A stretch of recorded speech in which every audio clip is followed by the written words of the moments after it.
Esta homilía fue predicada por el Padre Michael de la Iglesia Nativity de Baltimore.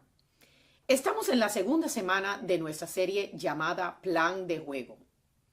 El Padre Michael acababa de regresar de sus vacaciones y empieza por explicar por qué ha estado ausente por varias semanas. He estado fuera por mucho tiempo este verano y en realidad debería decir que nunca he estado en casa este verano. Por lo que probablemente se han estado preguntando lo que he estado haciendo. Tomé un par de semanas de vacaciones, por supuesto, pero sobre todo he estado trabajando en la promoción de un libro. Hace poco publiqué un libro llamado Reconstruir, y eso ha sido la causa de muchos viajes a diferentes partes del país y ha sido un honor para mí hacer esto.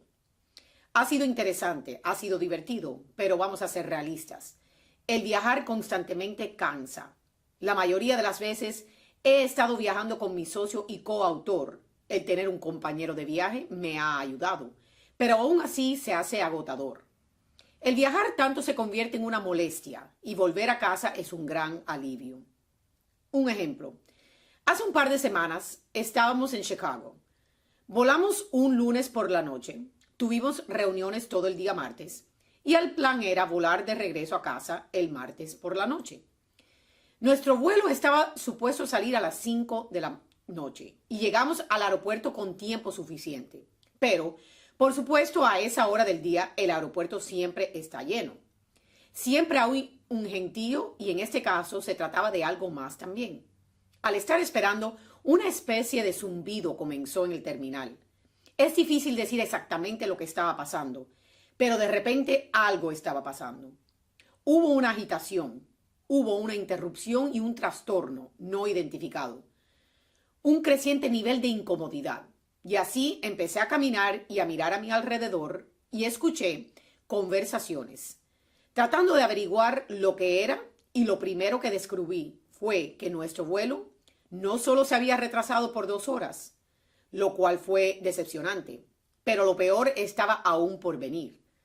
Cuando estaba mirando el monitor, el número cambió. Se pasó de 2 a 3 horas. Íbamos a tener 3 horas de retraso. E incluso antes de que pudiera digerir esa información, el número pasó de 3 a 4. Así que volví a decirle a Tom las malas noticias y cuando regresé, el monitor había cambiado de nuevo. Ahora simplemente decía que el vuelo estaba retrasado indefinidamente. Y entonces me di cuenta de algo que era extraño también. Un montón de otros vuelos que van a la costa este de los Estados Unidos también estaban listados como retrasados. Y a continuación una serie de ellos comenzaron a ser cancelados. Muy rápidamente las personas, siendo como somos, comenzaron a entrar en pánico. Y llenos de pánico, hicieron cosas poco útiles, como empezar a empujar y gritar, y empujar y correr a cambiar sus vuelos, y tomar otros vuelos para salir más temprano, o a ir a otras ciudades. En nuestra zona de embarque para Baltimore, había una especie de mini mafia que se desarrolló dirigida por una señora frenética, en particular, a quien se le ocurrió la idea de que ella quería tomar un vuelo a Cleveland, que salía en cuestión de minutos. Porque en Cleveland podía coger una conexión a Baltimore. Y al anunciar estas demandas a la agente de viajes, más y más personas a su alrededor se unieron. Todos querían ir a Cleveland de repente. Y este agente de ventas era muy tranquila y muy profesional. Y ella muy amablemente y rápidamente ejecutó sus demandas. Y dentro de unos minutos todos estaban camino a Cleveland. Y yo me quedé allí de pie en el mostrador. Y entonces pregunté, ¿puedo ir a Cleveland yo también? Y ella me miró y me dijo, pareces un compañero razonable, así que voy a darle un consejo. Quédese con su boleto a Baltimore. Siéntese y espérese su vuelo. En ese tipo de momentos tenemos que elegir. Yo tenía que tomar una decisión y me sentía como en una película de desastres, War of the Worlds o Day After Tomorrow, donde los personajes se ven obligados a elegir lo que van a hacer y una elección debe hacerse de forma rápida. Y uno sabe que al hacer esa elección, algunas de las personas van a vivir y otras van a morir. Está bien, yo no estaba enfrentando a la muerte, pero sí estaba enfrentando a Cleveland. Bueno, escogí quedarme y esperar. Y elegimos sabiamente, ya que como se vio después, hubo una super tormenta en el medio oeste de Chicago, a la costa este, así que tuvimos que esperar que la tormenta pasara. Y adivinen a dónde iba esa tormenta. Así que tenemos estas opciones en la vida. Grandes o pequeñas, trascendentales o no, tenemos que elegir. Y a veces simplemente no sabemos cómo elegir. Simplemente no sabemos qué elegir. Simplemente no sabemos qué hacer. Por supuesto, si usted creció en la iglesia, creció oyendo acerca de la voluntad de Dios. Y se te ha dado la vaga idea de que al menos tus decisiones, tus opciones, deben ajustarse a la voluntad de Dios. Pero, ¿qué significa eso? ¿Cómo haces eso? La voluntad de Dios, ¿qué es esto? ¿Dónde está esto? ¿Cómo se aplica a las decisiones que se dirigen hacia ti? Bueno, si usted busca en la Biblia la frase voluntad de Dios, encontrará cientos y cientos de referencias. Y si tuvieran el tiempo para catalogar todas esas referencias, serían capaces de clasificarlas en 3 grandes categorías. Y para los propósitos de nuestra discusión de esta mañana, vamos a hablar de estas categorías así. Vamos a hablar de la voluntad de Dios, que es la voluntad providencial de Dios. Y entonces la voluntad de Dios, que es la voluntad moral de Dios. Pero la Biblia también habla de otra forma de la voluntad de Dios, que viene a nosotros. Y vamos a llamar esto la voluntad personal de Dios. La voluntad providencial de Dios es el plan maestro de Dios. Es su voluntad universal. Es lo que Dios va a hacer de todos modos. No importa qué pase. Esto es solo Dios haciendo lo que Dios hace. Se nos dan los conocimientos sobre la voluntad providencial de Dios a través de la historia de la Biblia. Así que en un momento dado en el tiempo, Dios decidió llamar a un cierto hombre, Abraham, para hacer de él la cabeza de una familia que iba a convertirse en una gran familia, que iba a convertirse en una tribu. ¿Por qué hizo eso? No sabemos. Era parte del plan universal o providencial de Dios. Y entonces Dios decidió rescatar ese clan cuando se encontraban en problemas, cuando se encontraron en la esclavitud. Y designó a un hombre llamado Moisés para sacarlos de la esclavitud. Y entonces selecciona a un joven llamado David para convertirse en rey y para elevar esa tribu para ser una nación, para ser una gran nación que podría ser un ejemplo para las otras naciones. ¿Por qué hizo eso? No sabemos. Era parte de su plan universal, providencial. Y entonces Dios envió a su Hijo para enseñarnos y para salvarnos y para establecer su iglesia. Y decidió que este movimiento, que es la iglesia, va a seguir adelante y creciendo y va a existir a lo largo de la historia.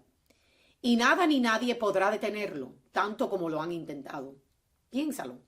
Faraón trató en Egipto y Nero intentó en Roma. Y más tarde hubo Napoleón y Hitler y Stalin. Y ninguno de ellos podía hacerlo. Y un montón de otras personas también. Pero esto es lo que necesitan saber y comprender. La voluntad providencial de Dios no se puede detener. Ustedes no pueden cambiarla. No se puede salir al frente de esta voluntad providencial. No se puede evitar. La única cosa que pueden hacer es unirse a ella y participar en ella. Y es por eso que es tan importante que conozcan a Dios de una manera personal y que ustedes estén tomando el tiempo regularmente para hablar con Él de una manera personal. Porque cuando haces esto, estás colocándote a ti mismo en la voluntad providencial de Dios, como va desarrollándose en nuestra generación. Y a medida que la voluntad providencial de Dios se desarrolla, cada vez más agarra a nuestro mundo y entonces las cosas van a ir mejor. Las cosas van a funcionar mejor. La voluntad providencial de Dios es simplemente la mejor manera para que el mundo funcione. Así que existe la voluntad providencial de Dios, que es el plan maestro de Dios. Y luego está la voluntad moral de Dios. Y eso es el plan universal llevándose a cabo en la actualidad. Así que cuando Dios empezó a hablar con Abraham acerca de su plan providencial, cuando Dios eligió a Moisés para ayudar como partícipe principal de su plan providencial, cuando Dios levantó y ungió a David para ser parte de su plan, les enseñó también acerca de lo que significaba para sus vidas y para su comportamiento. Él enseñó a Abraham cómo debería criar a su familia y cómo su familia debería vivir unida con el respeto mutuo y la armonía. Él enseñó los 10 mandamientos a Moisés y que las personas vivirían bajo la disciplina de las leyes. Él enseñó a David a enfrentar a sus enemigos y confiar en Dios. La voluntad moral de Dios y todas las cosas en la Biblia que se supone que debemos hacer y lo que no se supone que hacemos, se aplican a todos en todas partes. La voluntad de Dios es para toda la humanidad. Es la voluntad de Dios que todos nosotros digamos la verdad. Es la voluntad de Dios que honremos a nuestros padres. Es la voluntad de Dios que nos amemos unos a otros, respetarnos y nunca juzgar a otros. A veces hacemos muecas o expresamos incomodidad con esta parte del plan de Dios, ya que va en contra de nuestros planes, nuestra voluntad y la realidad de nuestra vida. Esta es la parte de la voluntad de Dios que a veces deseamos esquivar y hacer excusas para no seguirla. Pero esta parte de la voluntad de Dios también puede ser un elemento de cambio para nosotros. Se puede cambiar todo, debido a que la voluntad moral de Dios es simplemente una mejor manera de vivir nuestras vidas y criar a nuestras familias. Oigan los próximos ejemplos. Estoy aprendiendo a amar a mi esposa como Cristo ama a su iglesia. Y haciendo esto, mi matrimonio es más armonioso. Funciona mejor. Estoy aprendiendo a escuchar a mi marido, a pesar de que él está generalmente incorrecto. Estoy aprendiendo a escuchar a mi marido y dejar que él dirija cuando se trata de mi familia, y como resultado, nuestra familia está mejor conectada entre sí. Estoy aprendiendo a ser obediente a mis padres y estoy encontrando que nuestra vida en el hogar funciona mejor y realmente me gusta estar allí durante algún tiempo. Estoy aprendiendo a retrasar algunas de mis necesidades y en realidad no gratificar cada impulso que viene a la mente. Estoy controlando mis gastos. Estoy controlando mi alimentación y mi vida se siente más en control. Decidí que voy a realizar mi negocio de una manera completamente ética y de repente estoy experimentando más éxito y me siento más cómodo. Estas cosas no son ajenas. Vivir tu vida bajo la voluntad moral de Dios es simplemente una mejor manera de vivir. Funciona mejor.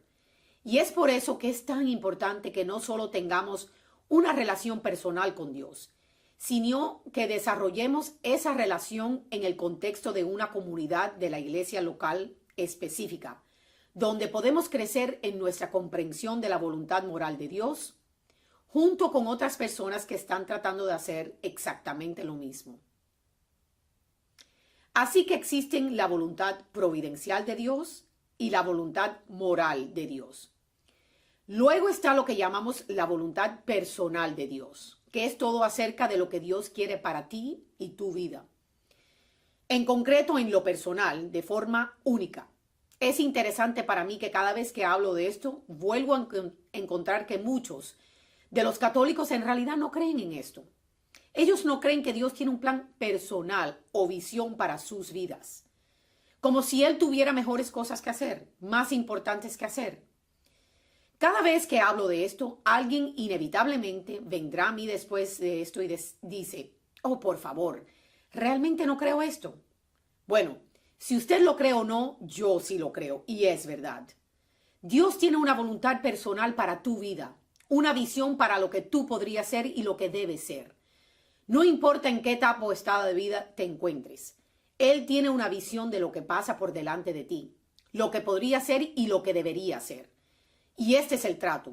Cuanto más claro estés, cuanto más familiarizado estés con la voluntad providencial de Dios, la voluntad moral de Dios, más claro estarás acerca de la voluntad personal de Dios para tu vida.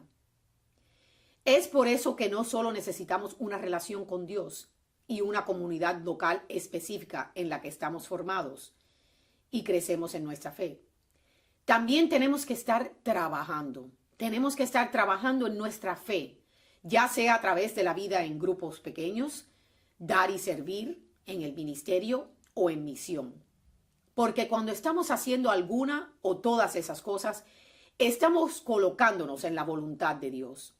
Nos ponemos en la onda, siguiendo el flujo de la voluntad de Dios. Y eso es exactamente donde queremos estar, porque ahí es donde obtenemos claridad acerca de lo que Dios quiere que seamos.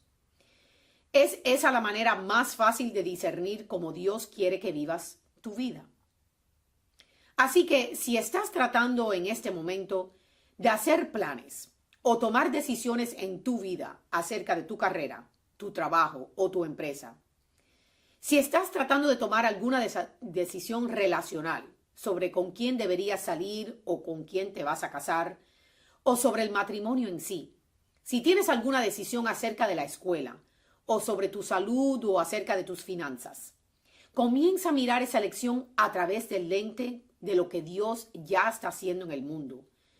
Dios tiene una visión y un plan para la totalidad del universo, para todo el mundo y para ti específicamente.